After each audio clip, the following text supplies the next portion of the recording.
to see everybody here. It's nice to be able to get to see old friends and colleagues again.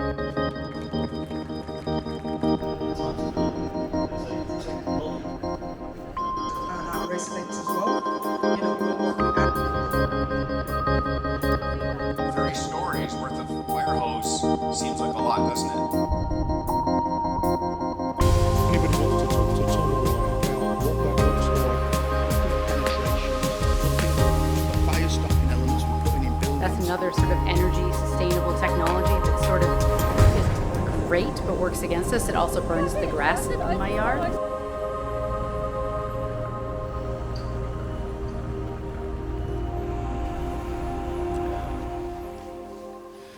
So I'm here today to talk about crisis management, and one of the tools that's down the front by the sponsors is a Crisisboardroom.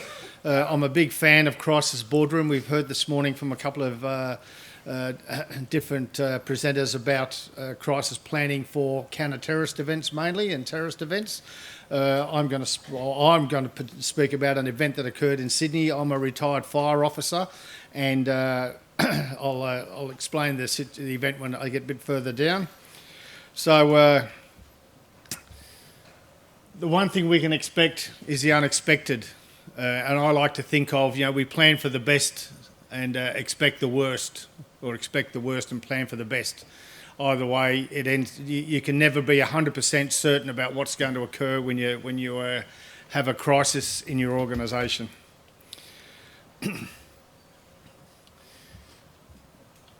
First point: why do we prepare for resilience? Is there anybody in the room who's got a very short definition of resilience?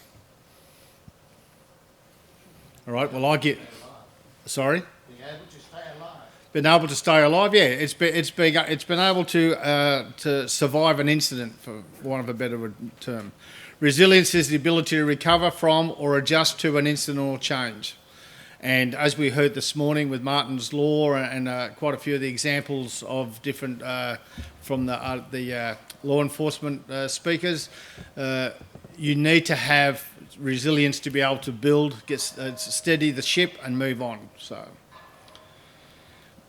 in a crisis, you will lose control. So, in Australia, we have a term called left of bang. I don't know if we use it over here. The law enforcement guys might be aware of it. So, you want to try and stay left of the incident. So you want to try and stay ahead of it. You don't want to get drawn into the incident. So you're staying in a safe environment. So once you're in that incident, once the incident occurs, the crisis is unfolding. And a crisis, by my definition, is a time when it's difficult or important decisions must be made. And so how do we make those decisions? What's the best time to make those decisions? Left of bang, before the incident occurs, the crisis incident occurred. We had one of the presenters before talking about information systems, and I'd like to draw our attention to Sentinel here, one of the major sponsors for this afternoon. So their platform is an excellent platform.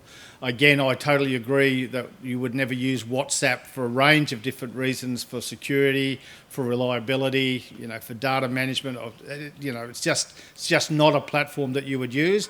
Sadly, in Australia, because WhatsApp is free, it's used by a lot of smaller organisations, and it costs them dearly ultimately, because a lot of data is mined out of WhatsApp that they don't really understand. Whereas if you look at Sentinel, it's a secure facility, it's a secure platform for use, and I only use that because they're the sponsors here. I'm sure there are others in the UK, but it's a sound process moving forward, and it gives you control. But one of the big issues with anything that's electronic is, I'm probably old enough here. Looking at the crowd, there's not many my age, but we used to have to train for the nuclear end of the world with a nuclear exchange between the north and the south, the east and the west, or wherever they may be, and the electromagnetic pulse would put all the telephones and all the radio systems out of system. So I was trained to work with paper or a whiteboard or a blackboard or whatever it may be. Right. So the answer is not always a mobile phone app. So when we talk about crisis management, we're talking about nuts and bolts management on a whiteboard or on a predetermined system like Crisisboardroom. You can bet London to a brick that the digital networks will not be functioning, or they'll be in denial, or overloaded, or they'll be damaged. My experience has been with the recent wildfires of 2019 and 20, where I was an incident commander on the East Coast.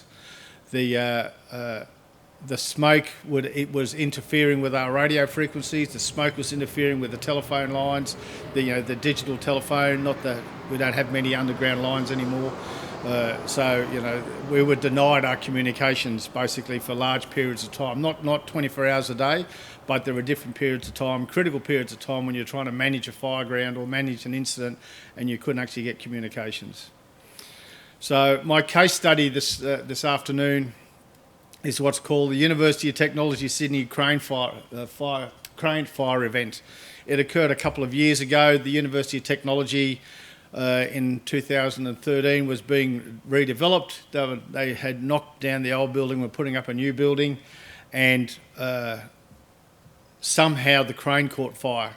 Even though we had a coronial inquest into it and we had fire investigators and we had a guy come out from the US who was a crane expert, we still couldn't work out how the crane caught fire. When I finish, I'll tell you what my theory was.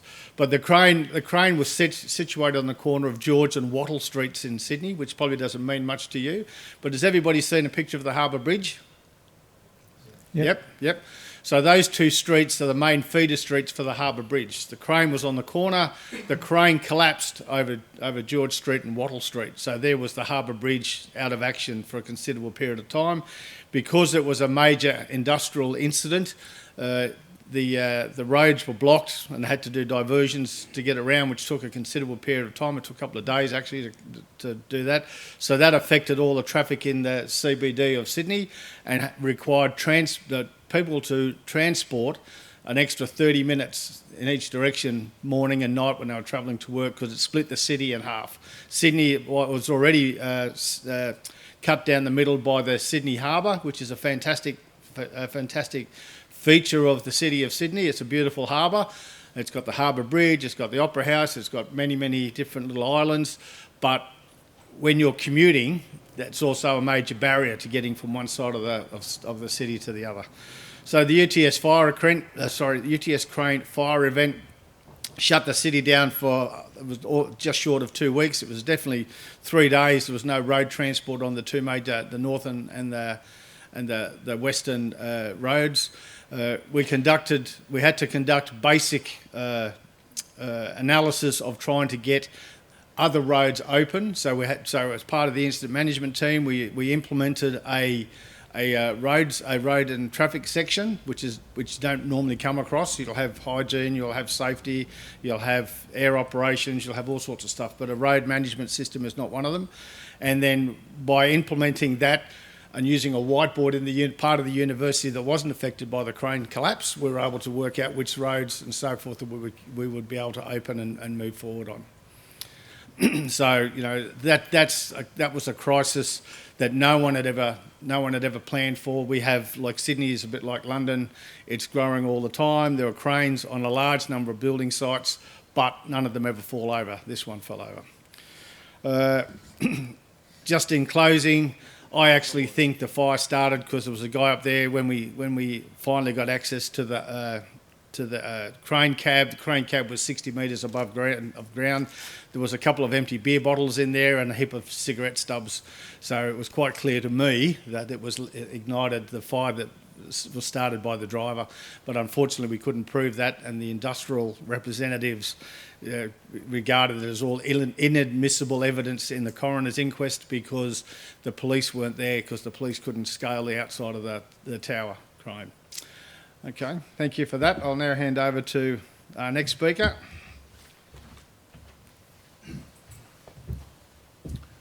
Hi everyone, my name's Clive. My background is armed forces in the military, 30 years in fire and rescue service, working in predominantly Kent and the Channel Islands with their own challenges, and then finally in the last half decade working with the water utility companies, with emergency planning and risk management. And there's a really good example that when you move crises, the type of crisis changes. And if you think a large fire or a terrorist event is bad, if you lose water, clean water, to a city like London or an area of the size of London for 3 days, society collapses. So crisis management is a massive part of that industry. So we've heard a lot today about the problems that we're facing and the way the whole scenarios are changing, the threats are changing, and how we manage that risk. Crisisboardroom is about having a resilience package, a tool to solve problems, rather than what the problem is. This is a tool to solve the problem. So where does it come from, and what's the difference between, and what is a system, which of course you're all be familiar with a system, something that's repeatable, reusable, standardised. And that is a really good thing to be doing with a crisis. We heard from WIFA this morning, or earlier on, about the fight, fly and freeze. Individual humans tend to be in fight and fly. Organisations will go into freeze. They have indecision, priority, focus problems, situational awareness issues, and you can follow them through all the recent crises that have happened across the UK. Tony Blair mentioned new dimensions. For anyone in the room, he said after 9/11, we're in a whole new world. We've got to rethink the way we do things. That led really to Civil Contingencies Act, to everyone understanding that there should be a legal requirement for people to make some sort of civil contingency in there, especially if they're a crucial Tier 1, now Tier 2 and Tier 3 coming into the Civil Contingency Act. That led to a doctrine which is referred to as GESIP. This was about making the emergency services work together, communicate and deal with a crisis. And then out of that spawns local resilience forums. Who better to know the risks and bring in the control measures and therefore develop community resilience than the local authorities and the people that live there. Out of that came a British standard. You know, how are we going to approach these things? And there was a British standard on resilience and continuity, 25999. And that's now moved to the international standards, which are the ISOs in business continuity, and then the health and safety 18,001, if you're familiar with that one, and then confusingly 45,001. What's the difference between them? Well, very simply, one is about participation. One is about have you got the documentation, and 45,001 is does it actually happen? Do all these documents sitting on the shelves actually come into use, and can you do something with them? And we've seen this is going to develop further to Martin's Law, hopefully, as it pushes through legislation. So people might not be aware of the birth of this. Where it all comes from was Theresa May, interestingly, as the Home Affairs Minister, and she produced a review of persistent lessons identified relating to interoperability from emergencies and major incidents since 1986. Bit of a mouthful, otherwise known as the Pollock Report. I don't know if you can see these, but the academic Pollock and his team looked at every single incident from the 1980s to the early 2000s and analysed how they were dealt with and what the problems were. So you can see this is right from King's Cross Underground, the Hungerford shooting, Stephen Lawrence inquiry, Dunblane, fuel disputes, Victoria Columbury, the Bunksfield Oil Depot explosion, and there, look at that one, 2009, influenza pandemic, swine flu. Who remembers that one? Yeah? Were the lessons learnt from 2009 and delivered? Interestingly, why it wasn't the problem that our recent pandemic was that the over 60s, the vulnerable community, had all been exposed to it before. So that the most at threat were immune to it, whereas the younger people more able to cope with it. But what everyone knew was a pandemic was coming, although we didn't want to know it. So Pollock looked at these and he came to the conclusion that the way they were dealt with all had similar problems. They all demonstrated the poor communication, bad situational awareness and all these sort of things. So he found themes in the way we as the UK deal with incidents, and I wouldn't be surprised if that's the same around the world. And he identified these. And he said commitment by top management. So someone will be detailed to write a plan, and they write a plan and it sits in the corner, and the senior leadership team probably take no more interest than that. Have we got one? Not committing to budget it, so you practice or suitably providing equipment and things like that. And then there was no resilience culture, and people get really tangled up with risk management and control measures and resilience. Resilience is your ability to adapt with what's happened to you and get back on your feet as quickly as possible. It's not about stopping the thing happening. And we know that can't always be the case because it's a new dimension. It comes out of nowhere. We didn't know what it was going to be. And the organisation of that resilience, having a organised way of delivering resilience, not just relying on skilled individuals or experience. And then involving the workforce. Once again, who knows better how to deal with things in a crisis than the team that is delivering the service in the first place? And auditing, if you don't measure it, it doesn't happen. We know that. And then, of course, observations and learning. So he said this, in the early 2000s, middle really, 2000s, 2013. So you can sort of ask, hang on, how did something like Manchester, if this system was in place nationally, an approach was in place, how did we stumble into the same sort of problems that were coming about in Manchester? Where did the system fall down? And quite often it's because there isn't a system. It's left to chance. You have a plan and then you have a team of people that will implement that plan. And of course what we know is the event will normally happen on a Friday afternoon when SLT are all away, or the key person with the keys is on holiday, and you're left with probably your most junior person dealing with the biggest decisions. And let's think about Grenfell there and that poor initial incident commander. So you can find the Pollock report and you can read his conclusions, and of course they go on to a bit, but I've enlarged and highlighted the yellow. However, failure to do so will result in the gathering of the same lessons which will repeat past findings, rather than identifying new issues and learning and addressing them. We're just destined to repeat the same all over again. And that's really where Crisisboardroom comes in. It's a pack that tackles these 6 issues and allows your most junior team to respond quickly in the initial stages. If you're a fan of Bear Grylls and Ray Mears and all these sort of people that deal with survival, they talk about the rule of 3, which is what you do in the first 3 seconds, what you do once you've done that, what you do in the first 3 minutes, then 3 hours, 3 days, 3 weeks. Try and chunk it up so you do things. So if you've got a team that are equipped to deal with the incident in the first 3 hours, they're going to set the foundation until your dream team, till your first team can arrive and take over, yeah? So you can gain confidence and assurance that your organisation is defended all the time. And it works very well because it's simple. Keep it simple.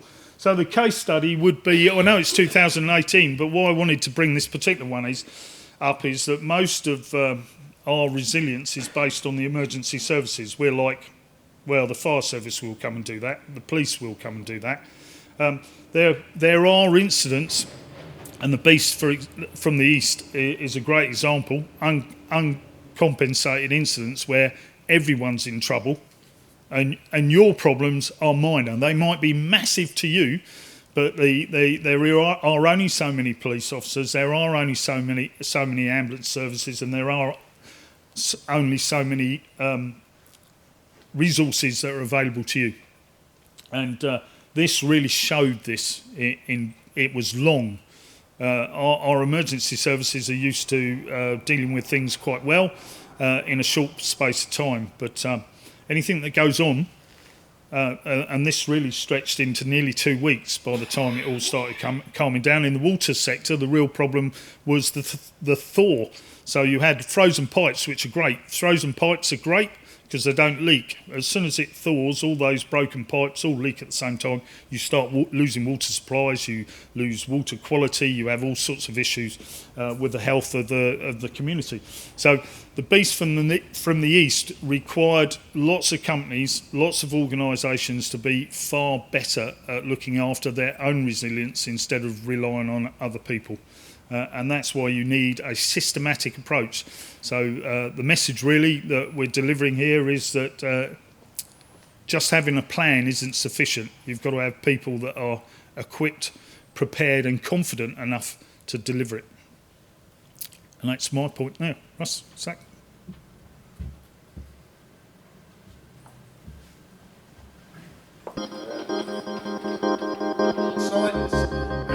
Book your tickets now for the 8th International Tall Building High-Rise Fire Safety Conference, taking place alongside FDIC in Indianapolis, US, on the 15th to the 17th of April 2024. 3 days of world-class speaker presentations, debates and networking. Book your tickets via the website www.tallbuildingfiresafety.com. Early bird discount tickets will be available.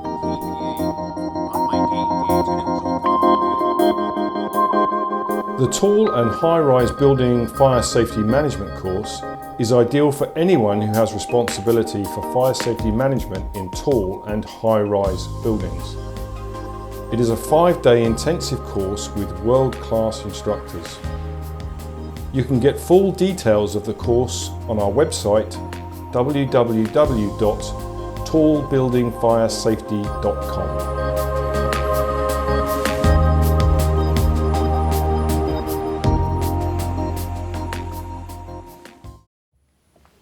So in this trilogy of case studies, before I do start talking about this, I just want to interact with you guys if I can for a second. So what I'm going to be now is I'm going to be your resilience auditor, and I've arrived in your organisation, and I want you to tell me what you do to make you resilient.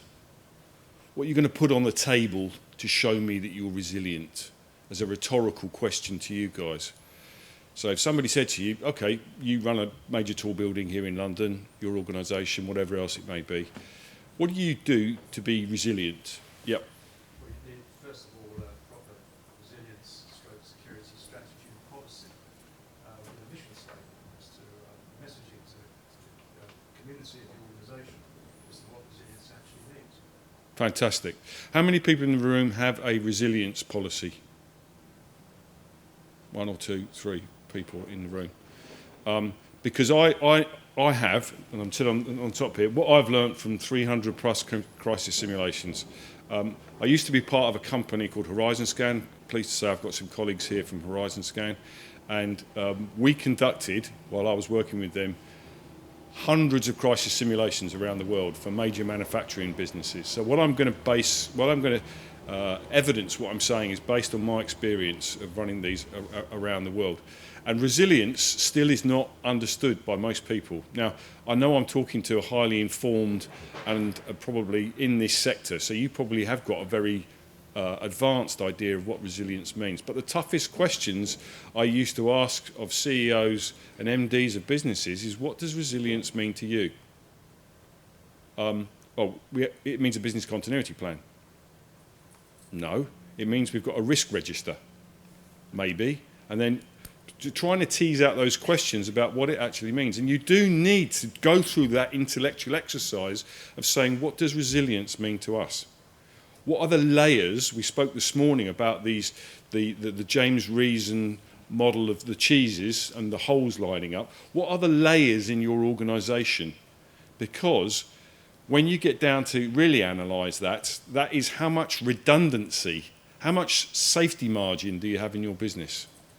And this is real financial discussions about, and certainly I'm a fire engineer, And I've been lobbying very hard now to get second staircases put in tall buildings. And you've now seen in the London plan, there's now a requirement now for a second staircase. That's because we're introducing layers of redundancy into an organisation and response. So one of the takeaways you can take from this is to go back and actually reflect in your own organisation. What does resilience mean for us? Can we describe it? Can we define it? You saw a definition there. We have got code-based definitions of resilience as well. But what does it mean to you as a tall building, as a residential building, as the British Library, as a museum, as a hospital, as a care home? What does resilience mean? And it goes far beyond code compliance in the exercises that I've done. Now, a little prop. Mark said earlier on, losing control. When somebody puts this round your factory or your office or your tall building and says, you can't cross that, you've lost control. Would you agree? You're not going to go past that. If there's a uniformed law enforcement officer or fire officer and says, do not cross that line, hang on, that's my office, I've got to get there. No. You're not going past that bit of tape. Now, again, I'm talking to a highly informed audience here, and I realise you've all got backgrounds in either security or police or whatever. I want you to think about some of your colleagues in your organisational business that when they're confronted with that loss of control, are they ready for it? You can't go and get your laptop. You can't go and get the SOP or the instruction or turn that switch off or reboot that computer because you're not crossing that line. And by the way, you might have. Now, one of my case studies I'm going to talk about today was a few years ago. I used to work for BAA, the airport operator. And in the middle of Heathrow Airport, which you've probably all been, there's a place called the Star Centre. And this is an absolutely extraordinary crisis command centre. It's designed for aircraft crashes. So you take control of an aircraft crash, be that anywhere in the world, you take control of it. And it's an extraordinary facility when I worked there anyway. I'm not sure what it's like there these days. On this particular night, Burger King decided to set fire to Terminal 1 at Heathrow, the roof. And a number of things aligned. On that night, there was a 40-knot wind. The fire started in the kitchen, it went up the extract system, up to the roof, and set fire to the roof. And there was a 40-knot wind blowing, and it set fire to the whole of the roof of Terminal 1. Okay? So we've now had to shut Heathrow Airport, at the time, the busiest airport in the world. So we've got aircraft stacking across the Atlantic, trying to come into Heathrow. Can't land at Heathrow. Now, that's not just a UK issue. That was a global aviation issue we're now introducing into that. Right, we've got a plan. Let's all go to the Star Centre and take control of this incident. Bear in mind, this was the early hours of the morning. Within 10 minutes, the whole of Heathrow was gridlocked. None of our response managers could get anywhere near this amazing Star Centre. In fact, the managing director of Heathrow, Mike Roberts, stopped the guy on a push bike, said, how much do you want for your push bike? And he said, well, I don't know, mate. He goes, here's 200 quid, because he had to ditch his car, and he had to ride his push bike into Heathrow. He was going through the tunnel. He turned up at the Star Centre as our goal commander. None of the team were there. So he's standing in this fantastic crisis centre as the goal commander, nobody there on his own. Where are you all? We're stuck in cars all around the M25, etc., etc. They ended up in the Holiday Inn, 10 miles away, in a room with laptops and mobile phones and blank pads of paper and a pen. Work this problem out. We've got the busiest airport in the world shut down. Your plans have got to have resilience. Or buy lots of push bikes. So you've got to... I always advocate this. I think crisis management is an oxymoron. You can't manage a crisis event. You've got to take command of it. It's a different skill set. You've got to be able to take command, and that's why we talk about crisis commanders. And you can't be defined by the crisis. You've got to be able to overcome it, and as I say, don't be defined by it. You've got to develop organisational crisis muscle memory. So when we've got pilots in my old industry, I was head of safety for Virgin Atlantic, we put pilots in a simulator every 6 months, and we turn the engines off. Or we say they've got a buzz bar failure on an electrical system, or the hydraulics, you've got a major hydraulic leak on a 747 at 36,000 feet. Because we want those pilots over a period of time to develop muscle memory in terms of their brain. If this happens, I flick that switch, I turn that switch, I press that button, and I'm going to resolve it, yes? Now, that's a highly safety critical industry. What I'm suggesting to you is, I'm not going to the same extent as that, but certainly to be a resilient organisation, you have to develop crisis muscle memory. You have to be able to know what happens when this happens. I'm going to do this, I'm going to do that, I'm going to do that. At least have an idea in your head because you've walked it through a number of times and you've practiced it. That's how you develop that muscle memory. It's simply not good enough to say, oh, we've got a business continuity plan, we've got an emergency SOP, and then never practice it realistically with impartial, objective observers looking at you doing it and testing it functioning. And yet, time and again, when I was carrying out these crisis simulations, we'd get into a room somewhere in the world, and we'd have the C-suite sitting in front of us, all the board directors, etc., and we'd say, right, your factory's burnt down now, or you're under cyber attack. And they'd sit there, and after about 10 or 15 minutes, they completely ignore the SOP they've got and the business continuity plan, and then they'd make it up on the hoof. Because none of them have been trained on it, none of them have actually ever looked at it. They may have a fantastic app on their phone, but none of them have actually gone through and worked out the app and how it worked, and used it, and then done that under duress, with the phones going, and everybody shouting, what am I going to do, what am I going to do? And then they'd make it up on the hoof. So what would they do? They would start writing on post-it pads, big sheets, and they'd stick them to the wall. And after I'd watched this for a number of times, that was the inspiration for Crisisboardroom. That's what led us down that path of Crisisboardroom. So at least, I'm not saying you shouldn't have apps and software that don't have their place. They absolutely do. But if you're going to have true resilience in your plan, then you better have something that's going to work when you're told not to go past this into your office where all your equipment and stuff is ready. You can't go in there. You've got to go somewhere else and do this. Where? Well, I don't care. It's not my problem, mate. Off you go.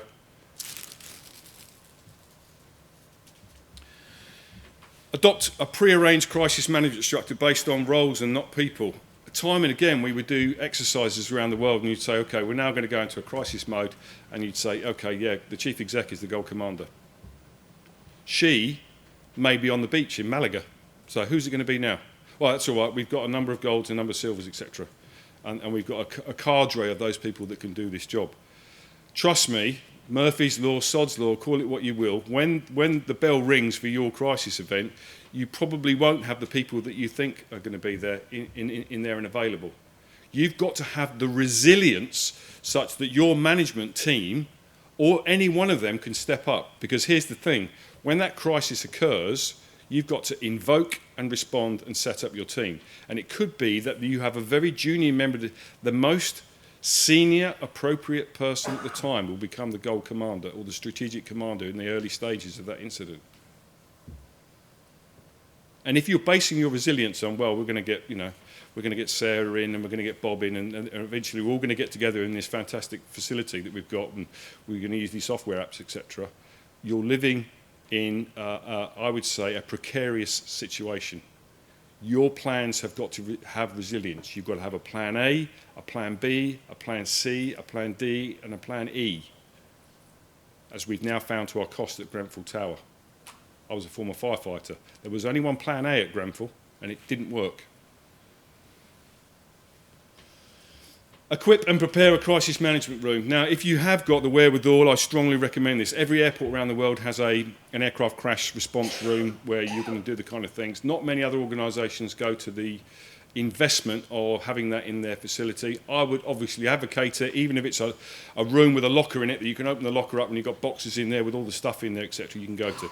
Great idea, highly resilient behaviour, highly resilient asset. If you don't have that, then here comes now we get into the sales pitch here. All right, I would ask you to consider this. This is called Crisisboardroom. It's essentially a crisis command centre in a suitcase, which you can take wherever you need to go and unpack it and turn an ordinary room into a crisis command centre in about 10 minutes. It was developed in line with a client that we had at the time who was saying to us, can you come up with a tool, an aid memoir, that would help a team in the middle of a crisis, just to kind of spoon feed them the basics. And we trialled and errored this and developed it. When you open the case, that's what it looks like inside. This is the big case. The one just down the front here is a demo, is a much smaller version. So this is suitable for a large factory, a hospital, a university, that kind of thing. But essentially, and I told you about those flip chart pads that people used to scroll on. So we thought the one way that we can short-circuit that is we can pre-print those boards for them. So they can take those boards out, put them on the wall, and it spoon-feeds them the incident command system. Big bag of stationery.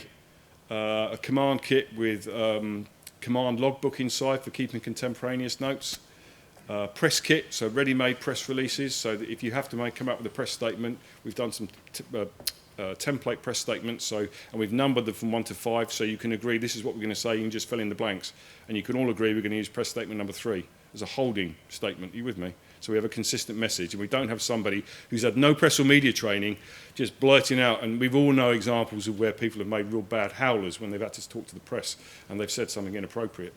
It's really important.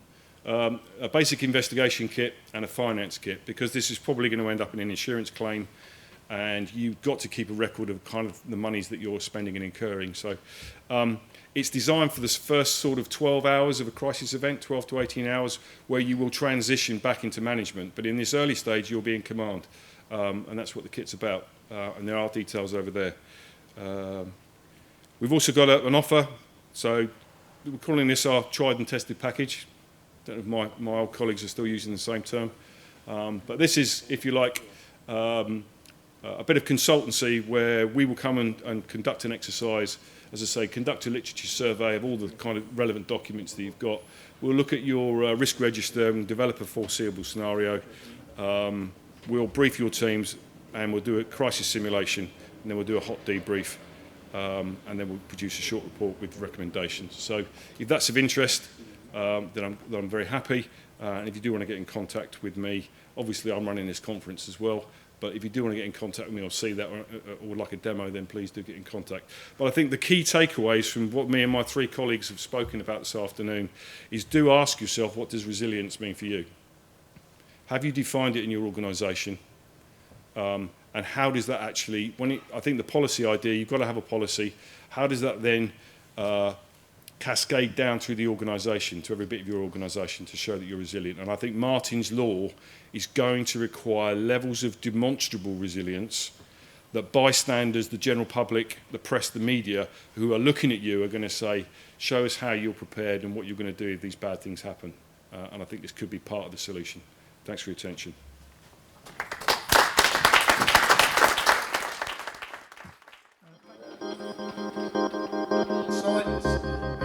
Book your tickets now for the 8th International Tall Building High-Rise Fire Safety Conference, taking place alongside FDIC in Indianapolis, US, on the 15th to the 17th of April 2024. 3 days of world-class speaker presentations, debates and networking. Book your tickets via the website www.tallbuildingfiresafety.com. Early bird discount tickets will be available.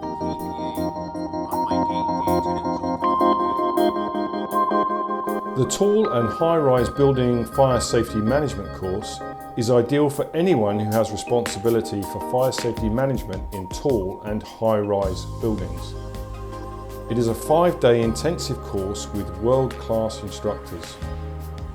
You can get full details of the course on our website www.tallbuildingfiresafety.com.